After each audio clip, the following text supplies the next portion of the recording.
Bonjour à vous tous et merci d'être aussi ponctuel et matinal.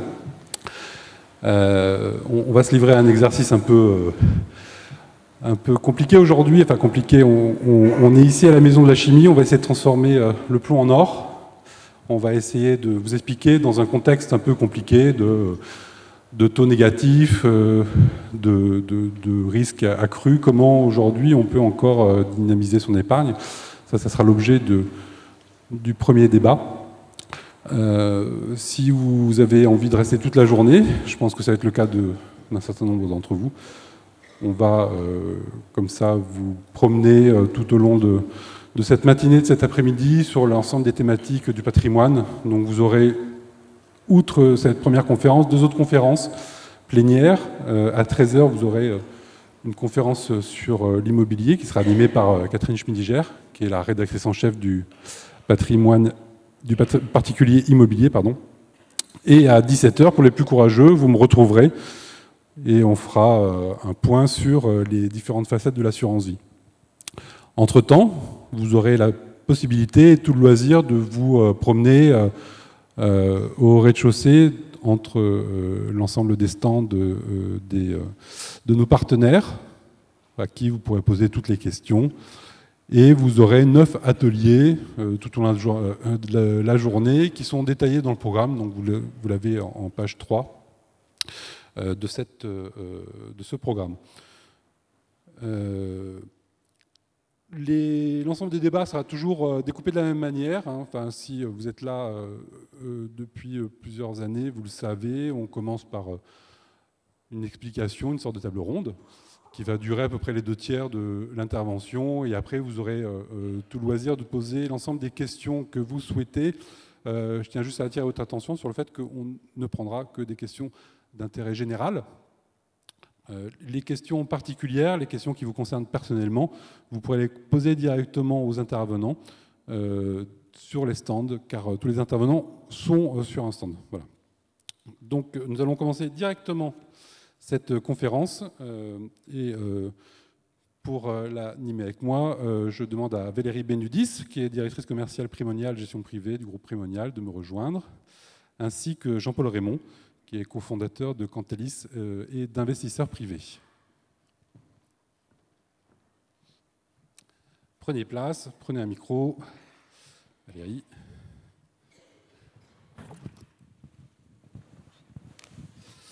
Voilà, donc aujourd'hui, on va discuter sur la dynamisation de l'épargne. Alors on est dans un contexte un peu particulier,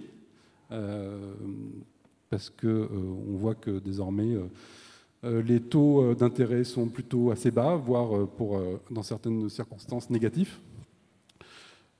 Est-ce que ça veut dire qu'on assiste aujourd'hui à une période de révolution de l'épargne? Est-ce qu'il faut repenser les choses autrement? Valérie? Bonjour à tous. Oui, je crois qu'il est important qu'on fasse preuve, nous, gestionnaires de patrimoine, de pédagogie financière, parce qu'il va falloir réapprendre son épargne. On vit une petite révolution, quelque chose qu'on n'avait pas encore vécu, des taux négatifs, des livrets d'épargne très bas. Et effectivement, culturellement en France, nos épargnants sont principalement investis sur ces supports très safe, très sécures, et aujourd'hui très peu rémunérateurs. Donc il va falloir qu'on explique qu'il faut changer un peu d'orientation si on veut pouvoir avoir des rendements sur ces placements. Donc ça passe nécessairement par une explication, un rendez-vous, de la pédagogie, et parce qu'il faut que les épargnants changent leur comportement, j'imagine. Il me semble qu'il faut expliquer. Je vivais encore ça ce week-end, je raconte toujours des petites histoires, mais parce que je les vis, de quelqu'un de mon entourage qui me disait, bon, mon conseiller bancaire m'a appelé, m'a expliqué que mon fonds en euros ne rapportait plus rien, donc finalement je vais clôturer mon contrat d'assurance vie. Donc voilà, on est parfois sur des comportements extrêmes, mais juste parce qu'on ne comprend pas. Ouais. Donc à nous d'expliquer, je crois. Jean-Paul, vous faites le même constat chez Investisseurs Privés? Alors, bonjour à tous. Oui, effectivement, on fait le constat qu'il faut diversifier et qu'il faut expliquer, qu'il faut donc amener les gens à comprendre qu'aujourd'hui, l'équation qui a toujours été celle de l'épargne en France, à savoir de la liquidité, du rendement et pas de risque, c'est fini, et que donc il faut arriver sur d'autres types d'actifs, il faut arriver sur d'autres types de mentalités, même de structures de réflexion, et c'est effectivement ce qu'on essaye de faire. Il faut expliquer pour ça des principes simples. Plus on a de temps, plus on peut prendre de risques. Plus on diversifie, plus on diminue la volatilité des portefeuilles, et donc on crée des portefeuilles robustes. Et aussi qu'aujourd'hui, forcément, le rendement ne peut plus s'accompagner de manque ou de perte de risque, et qu'il faut donc aujourd'hui faire un bon compromis entre l'horizon temporel, les projets, et puis la prise de risque et le rendement. Voilà, c'est vraiment ce qu'on essaie d'expliquer au quotidien, tous les jours, d'une part avec investisseurs privés, mais aussi dans Cantalis, et toutes les analyses que l'on fait servent à ça. Alors, il y a une double actualité, hein, on va dire, en tout cas au cours de ces derniers mois. La première, c'est, ça vous a sans doute pas échappé, le fait que certains assureurs, vie, ont annoncé très clairement leur volonté de massacrer, entre guillemets, leurs fonds en euros, de rendre les conditions d'accès à ces fonds de plus en plus compliquées, de relever les frais d'entrée pour pouvoir inciter les épargnants à basculer vers d'autres supports. Et l'autre actu qu'on abordera juste derrière, c'est le fait que désormais, notamment aux États-Unis, on a vu une inversion de la courbe des taux, c'est-à-dire globalement que les taux d'intérêt sur long terme sont moins rémunérateurs que les taux d'intérêt sur court terme. Alors c'est peut-être un peu jargonneux, sauf que en général, c'est des signes précurseurs d'une crise dont on ne connaît pas l'ampleur, hein, on ne sait même pas si elle aura lieu, mais en tout cas, c'est jamais très positif. Donc ces deux éléments, évidemment, vont influer sur le comportement des épargnants et sur les conseils que vous allez leur donner. Alors, je propose qu'on commence juste par le fonds en euros, parce qu'aujourd'hui, sur les 1765 milliards investis en assurance vie, pour ne parler que de ce produit, c'est 80%, grosso modo, qui sont investis sur ce support en euros. Alors, on a l'impression qu'il n'a plus d'avenir. Est-ce que c'est vraiment le cas, premièrement? Et deuxièmement, vers quoi se tourner si on veut remplacer ce fonds sécuritaire? Alors, je vais commencer. Est-ce qu'il n'a plus d'avenir? Effectivement, pour les fonds en euros traditionnels investis sur des obligations, quand on comprend que le marché obligataire aujourd'hui a un rendement négatif, on peut considérer, et ça fait déjà longtemps qu'on en parle, hein, on vient de taux de 4%, puis progressivement les taux ont été ramenés. Aujourd'hui, on parle d'un rendement en assurance vie qui est plutôt autour de 1,50. Donc on comprend que progressivement les performances ont baissé sur les dernières années, et on peut considérer aujourd'hui que la tendance va s'accélérer très fortement puisqu'on est maintenant sur des rendements négatifs. Donc on pense tous, et les assureurs en premier lieu, que ce support-là n'a plus d'avenir. Et d'ailleurs, les assureurs, effectivement, ont communiqué très largement dans les dernières semaines pour expliquer qu'ils allaient contraindre fortement, parce qu'ils savent bien que l'épargnant traditionnel ne pourrait pas comprendre seul la tendance, donc ils contraignent en disant à l'épargnant très clairement, si aujourd'hui vous voulez du fonds euro, il vous faudra nécessairement mettre à côté des unités de compte investies en actions, entre autres, pour dynamiser votre épargne. Bon. Donc il n'a plus d'avenir, je crois qu'effectivement c'est bien le cas.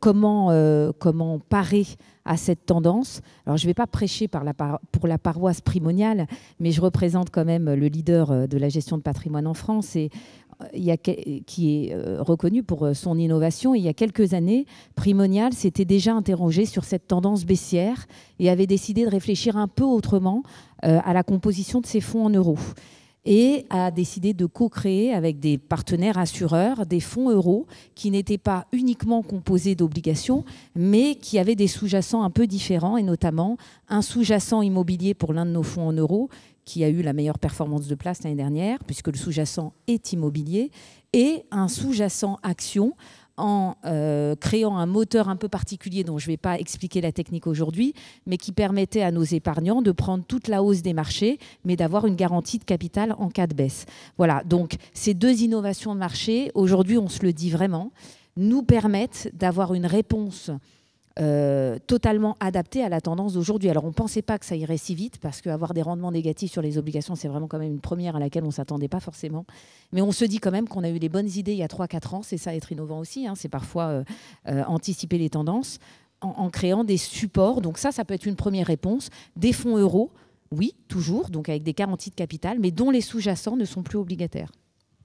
Jean-Paul ? Alors, je suis d'accord. Il y a une chose quand même qu'il faut expliquer. Avant de rentrer dans les solutions, il faut expliquer ce qu'était le fonds euro traditionnel.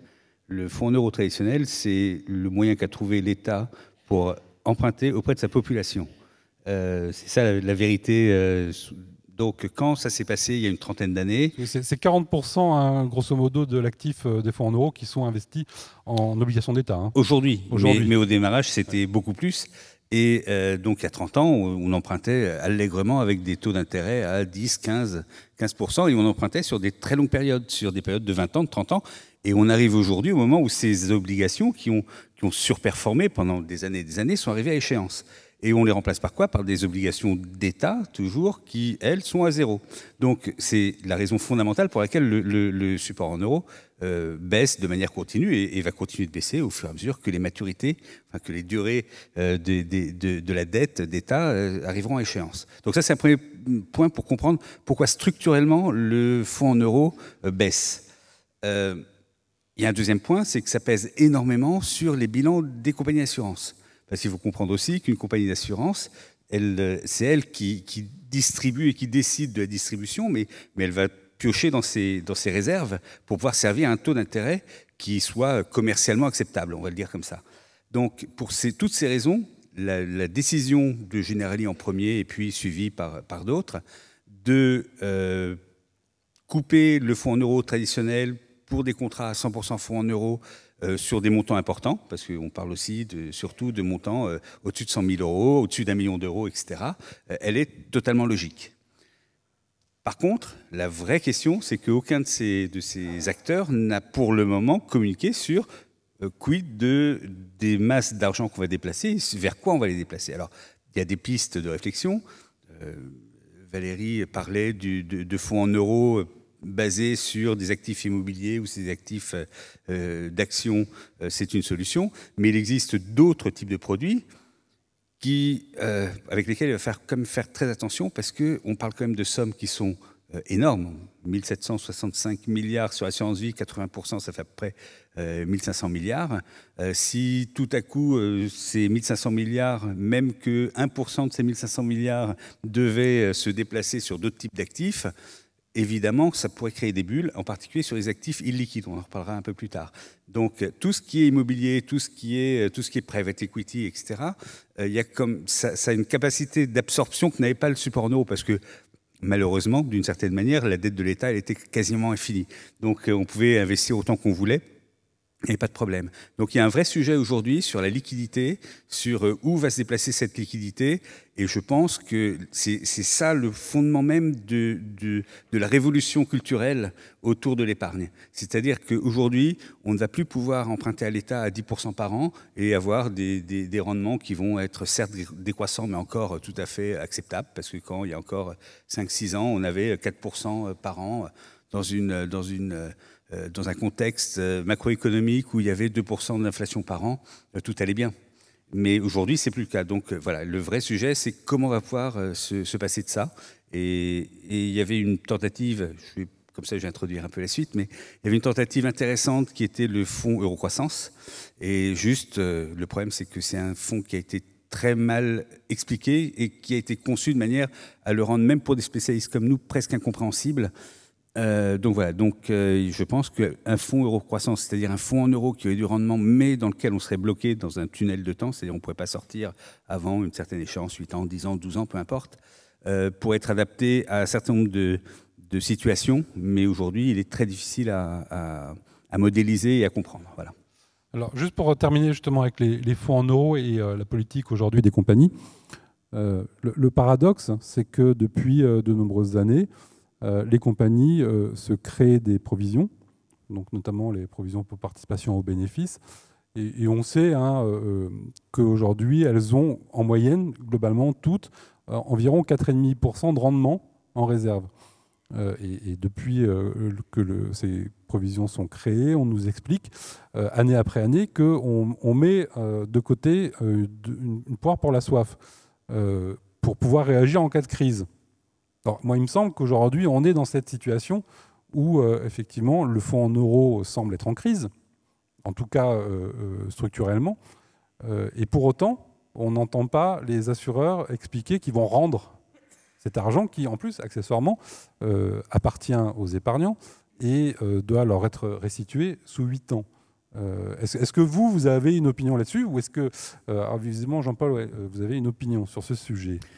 Oui, parce que et c'est l'argument massu. Alors, je ne suis pas du tout le représentant des assureurs, hein, qu'on soit bien clair, mais c'est leur argument massu, c'est de dire, en fait, on parle des nouveaux arrivants. C'est-à-dire que les gens qui ont un contrat contrat d'assurance vie aujourd'hui avec 100% de support en euros et qui l'ont depuis 15 ans vont continuer à être servis. On ne va pas les obliger à vendre leur support en euros pour avoir des UC, des unités de compte à la place. On parle uniquement des nouveaux arrivants dans les nouveaux contrats. Et évidemment, c'est dans ce contexte-là. Mais aujourd'hui, c'est marginal, évidemment. Et puis, au fur et à mesure que ça va. Et l'autre point, c'est que pour travailler avec pas mal d'assureurs, nous, on voit passer parfois des contrats avec des dizaines de millions d'euros, 100% support en euros. Et parce que c'est évidemment un outil privilégié pour la transmission. Et donc, il y a des très gros capitaux qui ont migré sur de l'assurance vie depuis longtemps et avec des montants importants. Et donc, ce que disent les assureurs, et encore une fois, je ne suis pas leur porte-parole, c'est jusqu'à 100 000 euros, il n'y a pas de problème. Au-dessus de 100 000 euros, on commence à dire il faut au moins 40% du C. Et puis au-dessus d'1 million, on dit il faut au moins 90% du C. Donc c'est aussi pour éviter cette tendance culturelle française à dire j'ai beaucoup d'argent, je vais tout mettre sur un support en euros, je vais faire une clause bénéficiaire qui va bien et je vais payer peu d'impôts. Voilà. Non, Valérie, vous avez une opinion sur ce sujet ou... Quand on interroge les assureurs avec lesquels on travaille, la réponse est presque toujours la même. On a 8 ans pour redistribuer les réserves, et sauf en cas de crise vraiment systémique. Donc, est-ce qu'on est dans une crise systémique? Ça reste à définir. Ouais. Voilà. On se laisse le choix de redistribuer plus ou moins. Donc, bon, c'est un peu... Bon. Donc on a bien compris aujourd'hui, le fonds en euros, avec sa garantie permanente, c'est plus forcément l'avenir. Donc on a presque envie d'aller investir ailleurs. Mais vers où? Dans la mesure où on peut penser que, en tout cas dans les mois ou les années qui viennent, on aura peut-être quelques soubresauts. Donc est-ce que c'est bien sécurisant d'aller investir sur les marchés financiers, par exemple? Moi, j'ai envie de répondre, avant de répondre à la question de sur quelle classe d'actifs ou quelle solution, de redire quelque chose qui me semble assez fondamental, c'est que l'investisseur est souvent ennemi de lui-même. C'est-à-dire qu'il peut réagir de façon complètement irrationnelle parce que les marchés s'effondrent, donc il va vendre l'intégralité de son portefeuille et il va sortir au plus bas. Au moment où la tendance est haussière, il va nous dire que les marchés sont trop hauts, donc c'est plus le moment de rentrer. Voilà. Et je crois qu'il est fondamental aujourd'hui de se faire accompagner. On rencontre des clients tous les jours et souvent, ils arrivent avec une solution. Moi, je sais que ce qu'il me faut, c'est de la SCPI, etc. Et quand on dresse le bilan patrimonial, fiscal, successoral, on se rend compte que la solution préconisée par le client lui-même est souvent complètement opposée à ses propres objectifs. Donc je crois qu'il est d'abord fondamental de se dire qu'avant de placer son argent, il faut bien comprendre quels sont ses projets de vie, sur quel horizon on veut placer, sur quel horizon on veut placer pour telle somme, sur quel horizon on veut placer pour telle autre somme, parce qu'on n'est pas obligé de tout loger à la même enseigne. C'est très important de dresser un bilan patrimonial. Ça, je veux le redire parce que la fiscalité est très mouvante. La fiscalité sur le revenu, mais aussi la fiscalité sur l'immobilier aujourd'hui avec l'IFI. La fiscalité sur les PME en tant que dirigeant. On rencontre beaucoup de dirigeants, très peu ont par exemple le réflexe d'avoir une approche globale de leur patrimoine, c'est-à-dire qu'ils vont nous demander un conseil sur l'entreprise et puis ils ne vont pas raccrocher sur le patrimoine privé. Or, c'est fondamental d'être là en amont, sinon on va se tromper dans le diagnostic. Donc, avant de se dire quelle est la solution sur laquelle il faut que j'investisse pour avoir le meilleur rendement, il faut d'abord se demander quels sont mes objectifs de vie, quels sont mes projets, quel horizon pour chaque projet et quelle est la part de risque que je suis capable d'y mettre. Donc, Jean-Paul, une fois qu'on a fait ce bilan patrimonial, vous avez, vous, des solutions à proposer? Parce qu'aujourd'hui, c'est un peu le défi quand même des sociétés de gestion. Je ne parle pas de vous, mais en tout cas des produits que vous avez distribués, c'est de répondre à ce nouveau défi qui est de proposer un produit avec du rendement et qui ne soit pas non plus totalement avec une volatilité hors de propos.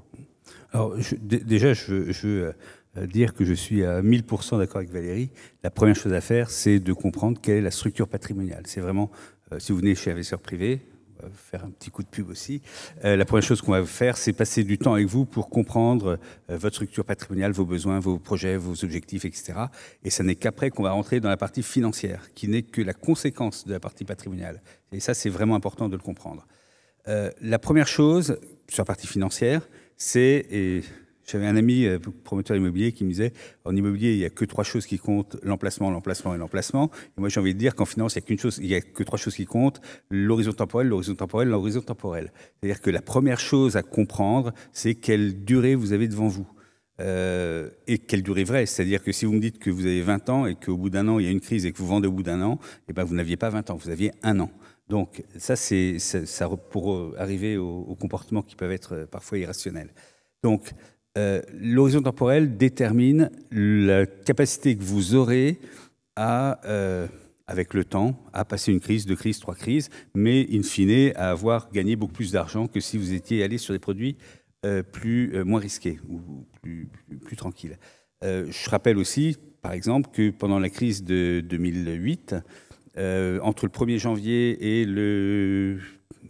septembre, l'indice MSCI World, donc des actions mondiales, a baissé de 50%, et que 10 mois plus tard uniquement, il était revenu à son niveau d'avant la crise. Donc ça, c'est des points importants à comprendre, pourquoi l'horizon temporel est fondamental. Après, la deuxième règle, c'est de diversifier, et donc on peut aller sur des produits de type fonds communs de placement, dans les UC. Alors c'est notre domaine d'expertise chez Cantalis depuis 20 ans maintenant. Mais parce que les assureurs, ils raisonnent fonds en euros UC.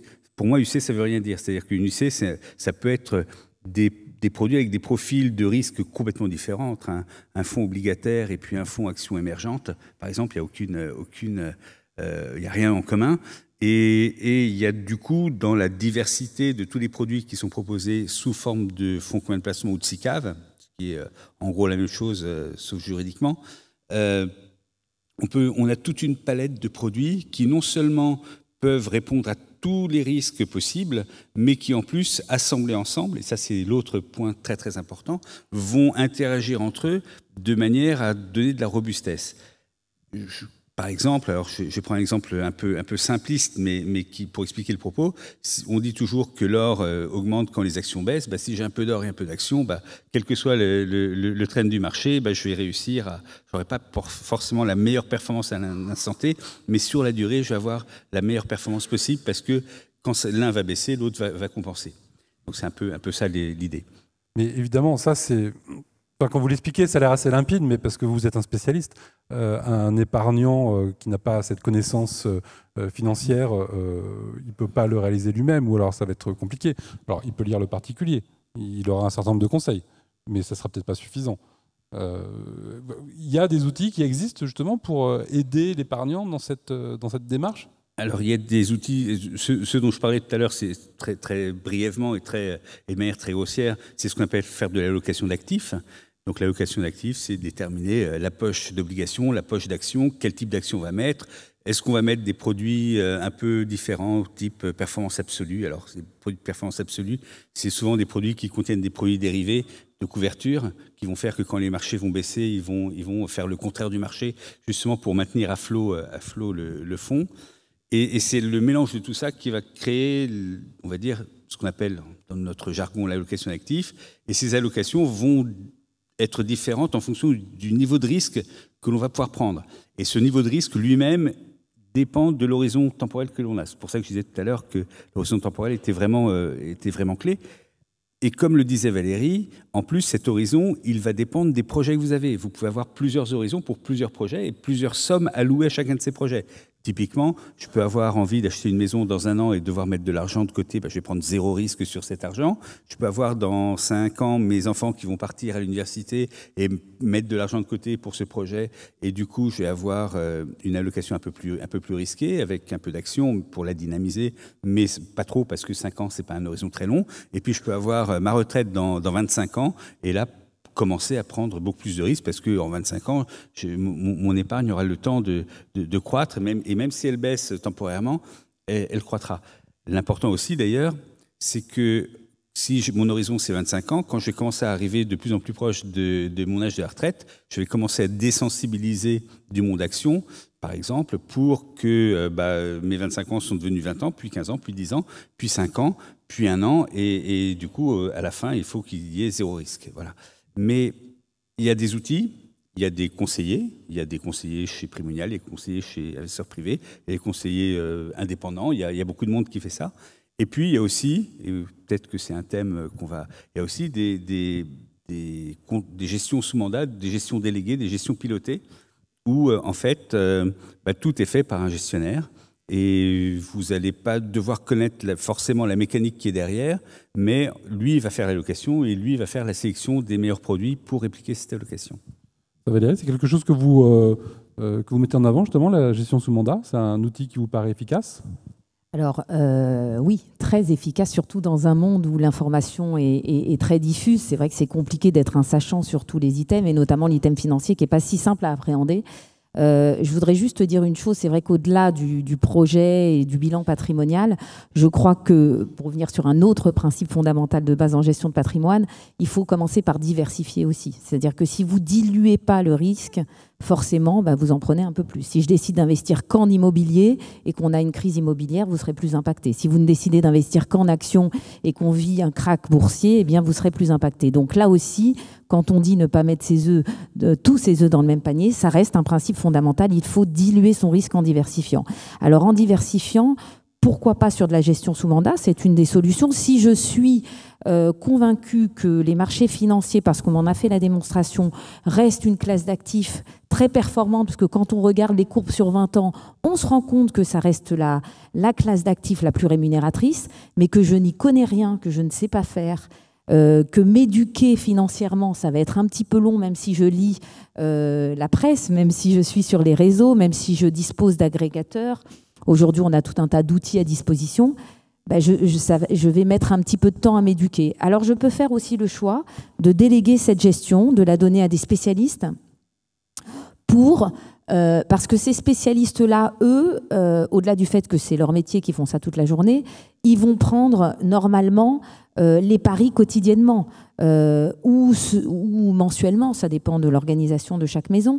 Mais en tout cas, eux vont pouvoir rentrer et sortir sans doute au meilleur moment, alors que l'investisseur, il est déjà, ce que je disais tout à l'heure, très freiné par lui-même.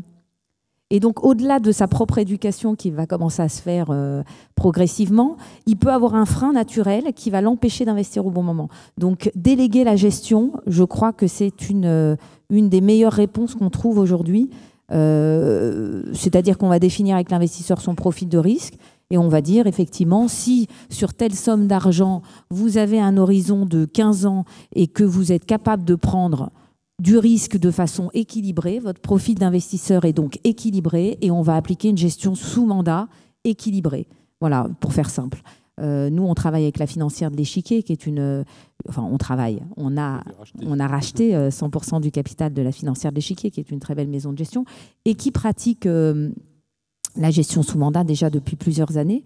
Quand on regarde les performances de la gestion sous mandat versus ce qu'on aurait pu faire nous-mêmes, il faut se faire preuve d'humilité de temps en temps. Et je parle même pour mes conseillers en gestion de patrimoine, qui sont quand même sachants en la matière.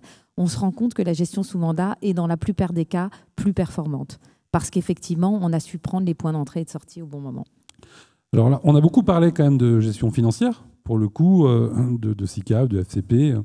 Mais ce n'est pas le seul actif dans lequel éventuellement on peut aller réallouer son épargne. Il y a bien entendu l'immobilier.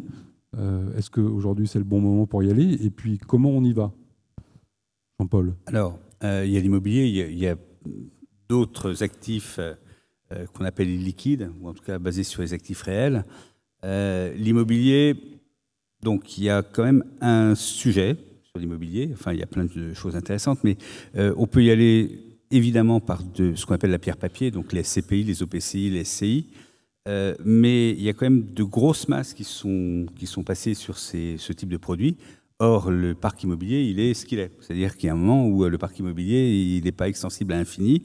Et surtout en cas de crise, en cas de crise immobilière en particulier.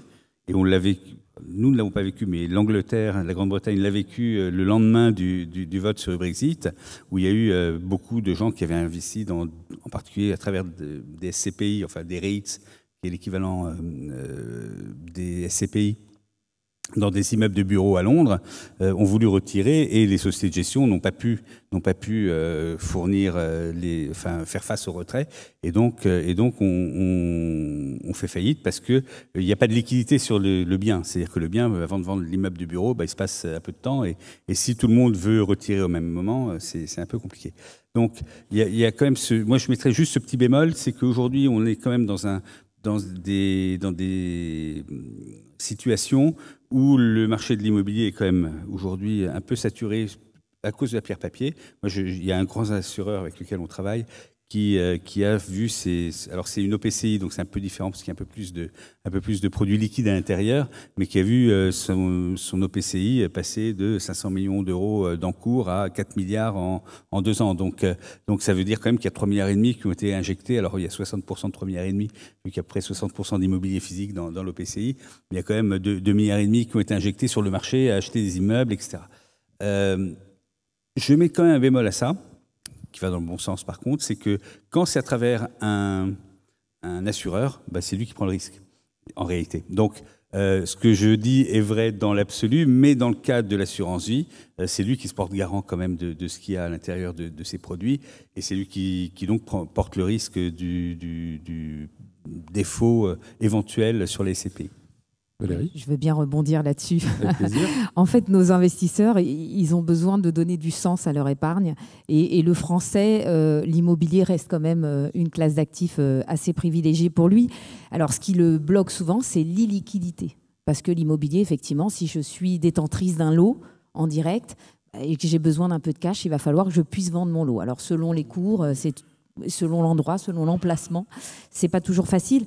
Donc effectivement, détenir de l'immobilier papier dans un contrat d'assurance vie répond à ça.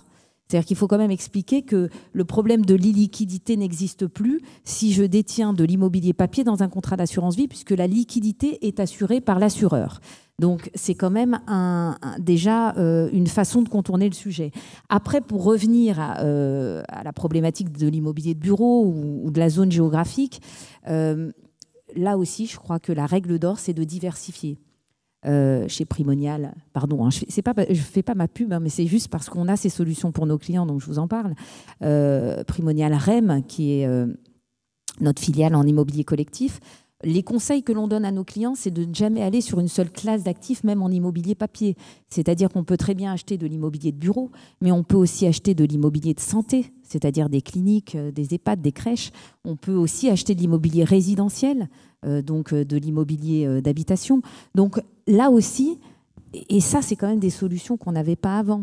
Je veux dire, quand on peut acheter de l'immobilier qui est normalement destiné à des gros institutionnels, alors qu'on est un simple particulier, dans un contrat d'assurance vie, en bénéficiant de la fiscalité du contrat d'assurance vie et en craquant le point de la liquidité parce que c'est l'assureur qui va l'assurer, on a quand même déjà diversifié son patrimoine, limité les risques et assuré la liquidité de son argent. C'est, je trouve, quand même une très belle réponse aujourd'hui qu'on arrive à faire à nos investisseurs. Alors vous avez touché du doigt un élément que je voulais justement aborder, c'était celui de donner du sens à son épargne. Parce que donner du sens, ça peut effectivement vouloir dire avoir d'immobilier physique, enfin en tout cas quelque chose de tangible, mais ça peut aussi être un état d'esprit, une philosophie, une volonté d'avoir quelque chose d'un peu structuré, qui soit socialement responsable, etc. Jean-Paul, il me semble que vous venez de développer justement un outil qui permet d'identifier, en tout cas dans la gestion financière, ce type d'investissement. Tout à fait, je voulais rebondir, donc c'est parfait. Oui, alors là, je me place en tant que Cantalis, mais investisseur privé n'est rien d'autre que l'émanation grand public de Cantalis. On a développé ce qu'on a appelé une classification ESG 360. Pourquoi ? Parce ESG, que alors déjà, ESG, alors ESG, oui. Écologie, sociale, gouvernance. Donc c'est le terme aujourd'hui, le nouveau terme consacré pour tout ce qui est socialement responsable, mais dans lequel on a mis une notion écologique plus forte parce que toutes les problématiques de transition énergétique, etc., sont évidemment fondamentales. Donc, aujourd'hui, il y a beaucoup de labels qui sont donnés. On en a dénombré 11 au niveau européen. Donc, c'est un peu la jungle. Chacun y va un peu de sa stratégie. C'est très compliqué de savoir ce qui est effectivement ESG ou pas. Je donne toujours un exemple, mais juste pour faire comprendre. Si je prends le titre Total, Total, c'est un très gros pollueur, etc. Donc, il devrait être banni. Mais d'un autre côté, c'est aussi l'entreprise en France qui investit le plus dans des nouvelles énergies. Donc, selon le biais selon lequel je regarde le titre, je peux dire il est tout à fait impossible de l'avoir dans le portefeuille, ou au contraire, il faut absolument l'avoir dans le portefeuille. Donc, dans ce contexte-là, on a décidé, nous, d'essayer de faire, non pas une notation de plus, parce que ça n'avait pas beaucoup de sens, mais une classification sur laquelle vous pourrez aller sur le site, on l'explique en détail, mais qui essaye de normaliser un peu tout ça, et qui essaye en tout cas d'avoir des éléments très, très tangibles de la qualité ISR ou ESG des produits financiers. Je vais revenir à la notion de sens, parce que pour moi, elle est fondamentale. La notion de sens, elle est qu'aujourd'hui, il y a les gérants ont des convictions, mais les clients aussi et les investisseurs aussi ont des convictions, qui sont des convictions financières d'un côté, mais extra-financières de l'autre.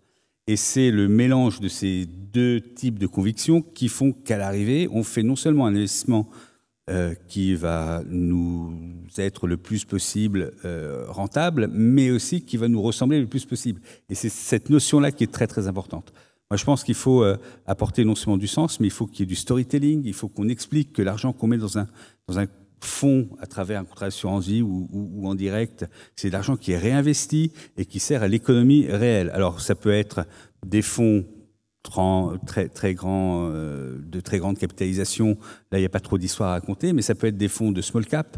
Et donc, dès qu'on arrive déjà dans les petites capitalisations, on arrive déjà beaucoup plus sur de l'entrepreneuriat. Les gens, je dis toujours qu'aucun ETF ne battra jamais un fonds small cap. Il pourra battre beaucoup de fonds grande capitalisation américaine, mais jamais sur les PME. Pourquoi? Parce que le boulot des gérants de ces fonds, c'est d'aller voir les chefs d'entreprise, c'est de discuter avec eux, c'est de comprendre si leur projet a de l'avenir, s'ils ont les épaules suffisamment larges pour l'amener à bien, etc. Et cette recherche-là, elle est fondamentale.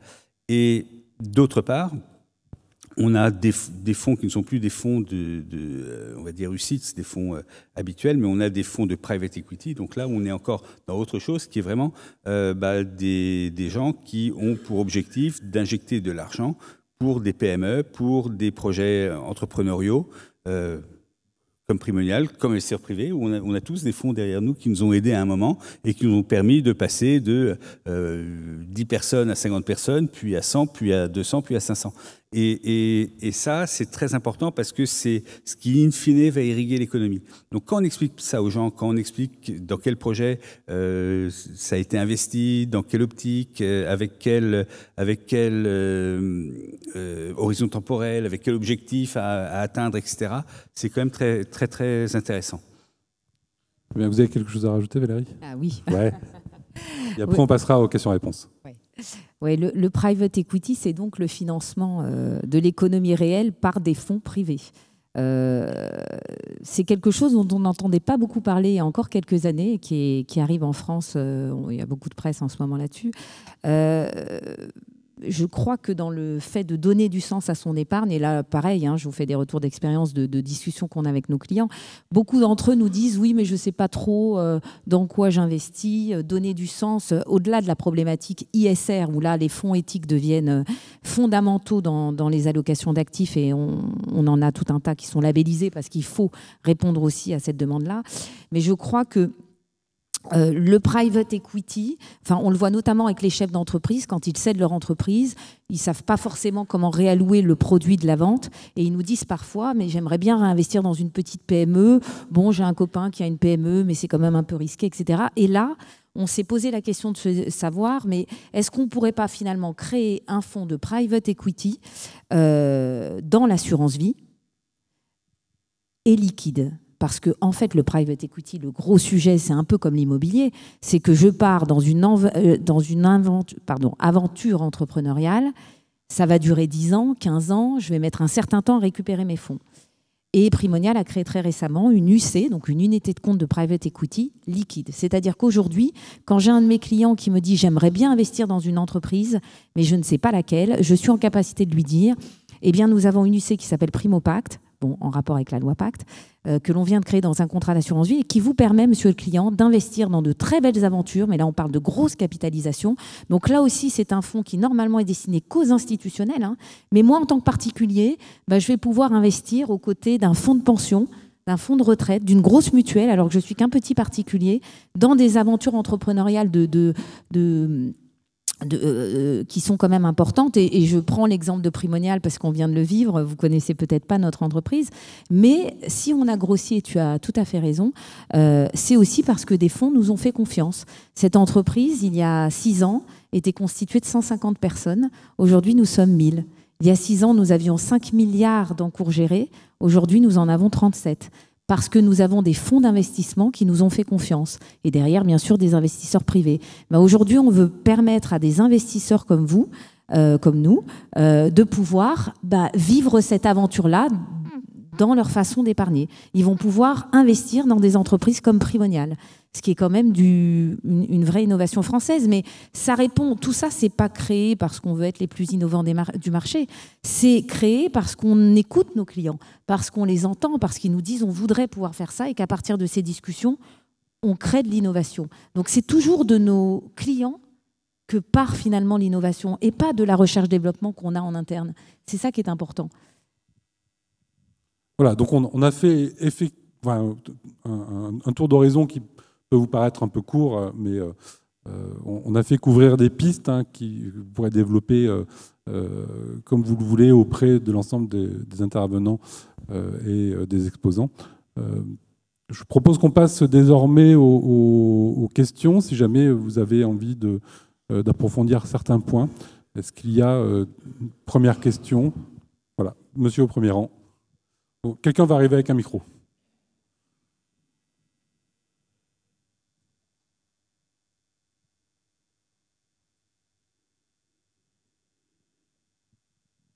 Oui, allô. Ça marche. Oui, je voulais revenir sur la polémique des histoires des fonds en euros. Là. Je crois que les assureurs sont un peu hypocrites sur les bords. Parce que un fonds en euros, c'est quoi? C'est garanti pour le client et c'est l'assureur qui assume le risque. Les fonds en UC, c'est le contraire. C'est-à-dire que c'est l'assureur qui assume le risque et le client qui assure le risque et l'assureur qui assure son résultat dans la mesure où il a des frais qui sont beaucoup plus forts que sur le fonds en euros. Et je pense que là, c'est un peu vicié. Et puis, la gestion sous mandat, moi, je pense que ça serait vraiment, c'est-à-dire que la rémunération de la gestion sous mandat soit liée au résultat. Ça me paraît très évident. Si ça monte, OK, on partage. Si ça baisse, on partage aussi. Qu'est-ce que vous en pensez? Jean-Paul. Encore une fois, je ne suis pas du tout le représentant des assureurs. Donc, c'est une vraie question, c'est vrai. Non, c'est une vraie question. Alors, il y a un sujet quand même sous-jacent. Je ne vais pas répondre à cette question comme ça. C'est les frais. On n'en a pas du tout parlé, mais c'est vrai que la gestion sous mandat a un énorme défaut, c'est qu'elle est assez opaque, en particulier par rapport aux frais. En gros, vous allez voir un assureur, il est avec une société de gestion plus ou moins indépendante et si c'est une société de gestion, elle va plutôt avoir envie de mettre ses fonds que ceux des concurrents ou des collègues.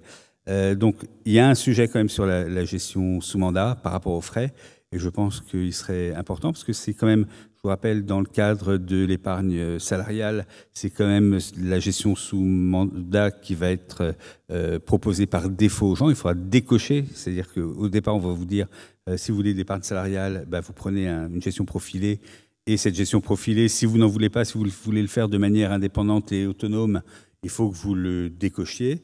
Donc, il va y avoir de grosses masses qui vont partir par défaut sur la gestion sous mandat. Et là, je pense que oui, il serait intéressant que les régulateurs obligent un minimum d'informations sur ces produits qui vont rester assez opaques, à mon avis.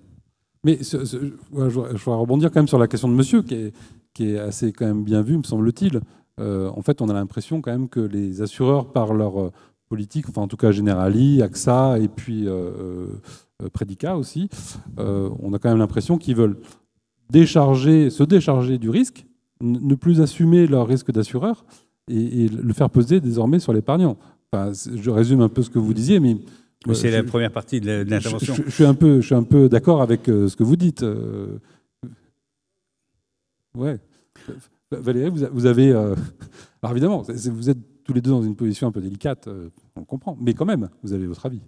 Je crois que c'est un petit peu compliqué de répondre parce qu'aujourd'hui, quand vous placez de l'argent sur un fonds euro, ça dégrade de la valeur chez l'assureur. Donc effectivement, je crois que de façon responsable, si on veut aussi éviter une crise systémique, il faut en amont penser à la solution d'après. Là, moi, les assureurs aussi sont en train de prévenir un éventuel risque de liquidité. Donc, il faut évidemment pour ça, c'est ce qu'on appelle la gestion responsable. Hein, les Anglais appellent ça le stewardship. Mais c'est quand même important de se dire en avance, si on a un risque majeur à collecter encore sur les fonds euros, il faut qu'on stoppe cette collecte parce qu'elle dégrade de la valeur dans nos bilans. Ça, c'est la première chose. Et donc la valeur pour les épargnants qui sont déjà investis. Oui, bien sûr. C'est ça. Oui, c'est ce que j'ai dit tout à l'heure. Tout ce dont on parle, ce sport en euros, c'est pour les prochains. Enfin, c'est toujours le même sujet. J'essaye de sauvegarder le plus possible mes épargnants. Et encore une fois, il y a 1500 milliards qui sont investis sur du sport en euros, en gros, aujourd'hui. Ces 1500 milliards, il faut que je ne dégrade pas trop le rendement que je vais lui servir. Et du coup, les nouveaux arrivants, je les mets, c'est pas tellement pour vous, c'est plus pour vos enfants ou pour les prochaines générations, de dire, à partir d'ici 8-10 ans, il faudra qu'on ait complètement changé de paradigme. Monsieur au milieu, après monsieur sur la gauche. Oui, vous avez évoqué l'horizon de temps, notamment pour les actions, 20 ans par exemple. Les classements qu'on voit et qui sont effectivement assez favorables au marché financier, ça tient compte des évolutions fiscales? Parce qu'on voit bien sur les dividendes, par exemple, que la situation actuelle, qui est un peu normalisée, disons, par rapport aux moyennes européennes, est quand même bien différente de la situation jusqu'à il y a 1 ou 2 ans, etc. Non, on ne tient absolument pas compte de la fiscalité dans ces classements. On ne tient compte que des frais de gestion. Donc, en gros, chaque fois qu'on regarde, on regarde par rapport aux valeurs liquidatives des fonds. Ces valeurs liquidatives sont nettes de frais de gestion et de frais de distribution. Par contre, on ne sait pas comment c'est investi. Donc, si c'est investi dans du PEA, c'est pas la même chose que si c'est investi dans l'assurance vie à travers des UC, et c'est pas la même chose que si c'est investi dans du compte-titre traditionnel. Donc, on peut absolument pas tenir compte de ça. La réalité, néanmoins, c'est que si je compare toutes mes classes d'actifs, quelles qu'elles soient, elles sont toutes logées à la même enseigne. Donc, moi, je peux pas après rajouter la couche fiscale parce que quand je fais mon classement, je le fais complètement indépendamment de la manière dont ça a été investi. Donc, je le fais que sur le produit en lui-même. Et les produits sont, eux, par contre, tous de la même nature. Enfin, ils sont tous pris au net des frais de gestion et de distribution. Monsieur. Bonjour, j'ai bien noté au début de votre intervention que vous indiquiez qu'il fallait faire un bilan patrimonial finalement pour commencer, pour savoir où placer son épargne. Moi, je me demande en tant que conseiller de gestion de patrimoine comment vous êtes indépendant. C'est-à-dire que je vais venir vous voir, vous allez me faire un bilan et finalement vous allez me présenter des produits avec lesquels vous travaillez, enfin des personnes ou des fournisseurs avec lesquels vous travaillez. Forcément, vous ne travaillez pas pour la gloire, donc vous êtes rémunéré par ces différents acteurs. Moi, ce qui me gêne dans cette démarche, en fait, c'est de savoir comment vous allez être rémunéré et comment votre conseil peut être, j'allais dire, vraiment indépendant, parce qu'on peut imaginer que vous vouliez aller présenter à vos investisseurs des produits sur lesquels vous êtes les mieux rémunérés. Comment vous faites justement par rapport à ça ? Alors, d'abord, pour être totalement transparente, on facture 2 types de choses. On facture le conseil d'un côté et les solutions de l'autre. C'est-à-dire que quand on va dresser un bilan patrimonial un peu précis, qui demande une réelle étude, on va facturer des honoraires de conseil. Ça veut dire que ça n'impose absolument pas aux clients ou aux prospects qu'on rencontre d'acheter nos solutions. Nous, on va dresser un bilan, à l'instar de ce que peut faire un notaire, par exemple, pour préconiser ce qui nous semble être la meilleure solution pour le prospect ou le client que l'on rencontre. Donc ça, c'est la première chose. Ensuite, si le client décide de nous suivre sur nos préconisations, on va effectivement lui distribuer nos solutions. Alors, Primonial a la chance d'être un acteur indépendant, je répète. Donc, on a nos propres maisons de gestion qui construisent des solutions. Et quand nous n'avons pas ces solutions, nous allons chercher les meilleurs partenaires de place ou les meilleurs fonds de place pour pouvoir les proposer à nos clients. Donc, on n'est pas les spécialistes de toutes les classes d'actifs. Quand on ne sait pas faire, on va chercher ailleurs. Et on présente dans nos solutions des solutions de nos concurrents. Donc, on est bien en architecture ouverte. Après, sur la question de la rémunération, mes conseillers en gestion de patrimoine sont rémunérés évidemment sur les solutions qu'ils distribuent et sur le conseil qu'ils distribuent. C'est un mode de rémunération qui est très entrepreneurial, finalement, en interne. C'est de l'entrepreneuriat salarié, quelque part. C'est à peu près la même chose chez investisseur privé. Le conseil est facturé en tant que conseil. Il est éventuellement d'ailleurs remboursé si on investit dans les solutions d'investisseurs privés. Mais en réalité, le client peut aller investir après n'importe où ailleurs. C'est juste du conseil.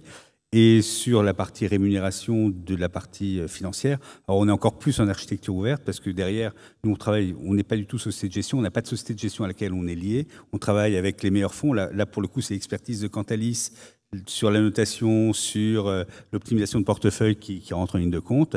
Et nous, on fonctionne de manière tout à fait agnostique, pas du tout partisane, sachant que, par exemple, le contrat d'assurance vie qu'on a mené, alors c'est avec Generali, parce qu'il fallait bien un assureur partenaire, il a 600 UC aujourd'hui, donc voilà, on a un choix très très large, et parmi ces 600 UC, on va pouvoir faire l'allocation la plus intelligente et la plus adaptée aux clients, et aller chercher les meilleurs fonds à un instant T pour ça. Mais là, vraiment, c'est notre savoir-faire de Cantalis.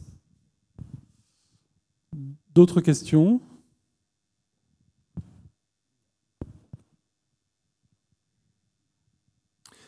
Oui, j'ai bien noté que l'assurance vie pour les nouveaux entrants n'avait plus beaucoup d'avenir pour ceux qui investissent en fonds en euros. Mais pour ceux qui auront pris des assurances vie depuis 1 an, 2 ans, 3 ans, n'est-il pas opportun aujourd'hui de fermer ces assurances vie pour envisager d'autres placements?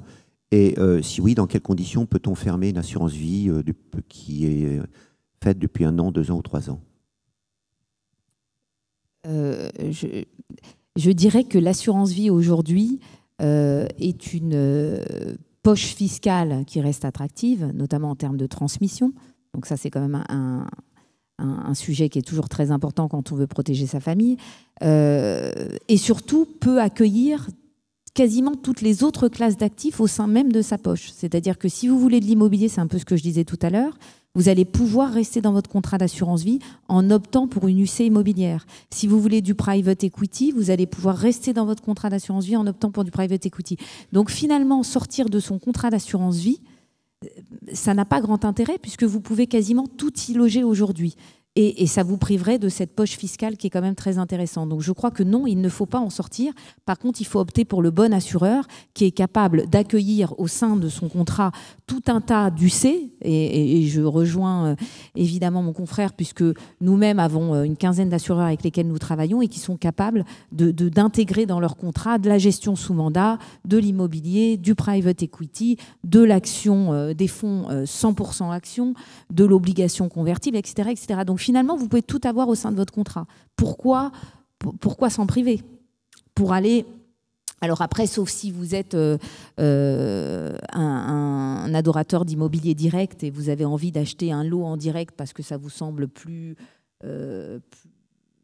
tangible. Voilà, on a des clients qui veulent quand même avoir une vue très précise de leurs investissements. Mais je crois que de se priver de l'assurance vie, c'est pas la bonne option aujourd'hui. Il ne me semble pas. On le préconise quasiment dans toutes les... Parce que c'est aussi ce qui va vous aider. Alors, on a le plan d'épargne retraite qui arrive avec la loi Pacte, mais qui vous aide quand même à constituer votre retraite. C'est quand même un élément important. On sait que les générations d'aujourd'hui n'auront pas de retraite. Donc, si elles ne capitalisent pas, ça va être un peu compliqué. Donc, l'assurance vie répond à peu près à toutes ces problématiques. Oui, juste En fait, tout ce qu'on a dit, c'était sur le fonds en euros, c'était pas sur l'assurance vie. Et l'assurance vie, en réalité, en tant que poche fiscale en particulier, ou poche patrimoniale, enfin, dans une construction d'un patrimoine intelligent a toute sa place. La loi Pacte a un peu rétabli l'équilibre entre le compte titre et l'assurance vie, et en particulier le PFU, enfin la flat tax, mais il y a encore plein de choses, en particulier effectivement dans la transmission, où l'assurance vie a son intérêt. Alors par contre, effectivement, il faut plus être sur des contrats d'assurance vie où vous avez un fonds en euros et 3 UC. Il y en a encore beaucoup, parce que là, effectivement, vous n'aurez pas la diversification ou la diversité de produits à mettre dans ce contrat d'assurance vie. Donc, une des choses qui est vraiment importante aujourd'hui, c'est d'aller sur des contrats avec beaucoup d'UC, avec beaucoup de supports à l'intérieur pour créer de la diversification dans la poche fiscale assurance vie. Merci. Voilà, une dernière question. Peut-être plutôt à ce moment-là, monsieur au fond, ou madame. Et puis, monsieur, je suis désolé. Mais... Merci. Et puis après, on clôturera. Je voudrais savoir si vous préconisez encore l'épargne dans le PEA, en sachant que les prélèvements sociaux sont maintenant à 17,5, je pense, et on peut avoir, quand on fait une simulation de rachat du PEA, même des moins-values latentes. Donc, c'est un peu paradoxal de payer des prélèvements sociaux alors qu'on a une moins-value latente. Alors, le PEA, il y a plein de situations dans lesquelles c'est très utile. Je dirais qu'effectivement, il y a les prélèvements sociaux qui font que, mais ça c'est vrai de tous les placements aujourd'hui, quels qu'ils soient, et y compris dans l'assurance vie, si je ne m'abuse. Si j'ai des moins-values parce que j'ai des UC qui ont perdu, j'ai quand même des prélèvements sociaux. Donc voilà, ça c'est la règle. Par contre, le PEA est très utile, et en particulier, il est très utile pour des gens qui sont entrepreneurs, qui mettent les actions de leur société quand elles ne valent rien. Puis ça peut avoir un vrai atout.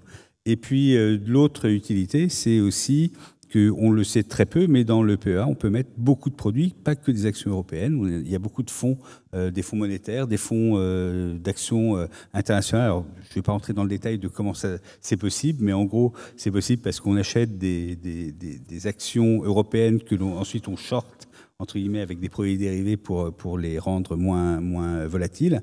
Et du coup, on peut faire de la vraie allocation dans du PEA aujourd'hui, parce qu'il y a des tas de produits qui existent pour ça. Donc le PEA, à mon sens, reste un produit assez attractif en termes de fiscalité. Voilà. Une dernière question, monsieur. Oui, moi, vous parliez des SCPI en assurance vie. Il y a quand même un inconvénient, c'est en matière de transmission. L'assurance vie, elle va pas être transmissible, donc vous perdez les frais quand même des SCPI, alors que si vous investissez directement en SCPI, les SCPI sont transmissibles et là, vous ne perdez pas les frais.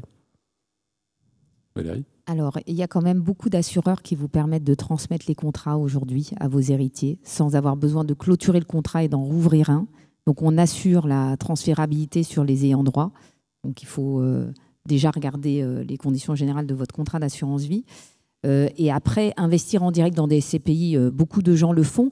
On ne recommande quand même de le faire que si vous avez une fiscalité assez légère, donc dans des tranches à 0 ou 14, parce que dès lors que vous êtes sur de la tranche marginale à 30, 41 ou 45, plus les fameux 17,5 de prélèvements sociaux, ça va vouloir dire que la moitié des revenus fonciers que vont vous distribuer vos SCPI vont être fiscalisés. Donc vous diminuez par 2 votre rendement. C'est quand même l'intérêt de l'avoir dans l'assurance vie. Et juste pour finir sur les SCPI, en direct, il y a quand même des frais d'entrée qui sont énormes et qu'il faut garder longtemps la SCPI pour couvrir ces frais. Une étude de l'IEF, donc qui est l'institut qui gère, disons, les sociétés de gestion des SCPI, montre qu'aujourd'hui, il y a un taux de rotation de 3%, ce qui veut dire que en France, ce qui veut dire qu'en moyenne, les investisseurs gardent 30 ans les SCPI dans leur portefeuille. Parfait. Écoutez, merci beaucoup Valérie, Jean-Paul, je vous remercie d'avoir partagé avec le public vos connaissances. Merci à vous d'avoir assisté à cette première conférence. Il y en a une qui débute dans 15 minutes, animée par Quorum, sur la baisse des rendements. Je vous souhaite une bonne journée et je retrouve les plus courageux d'entre vous à 17h pour que nous parlions de toutes les facettes de l'assurance vie. Merci.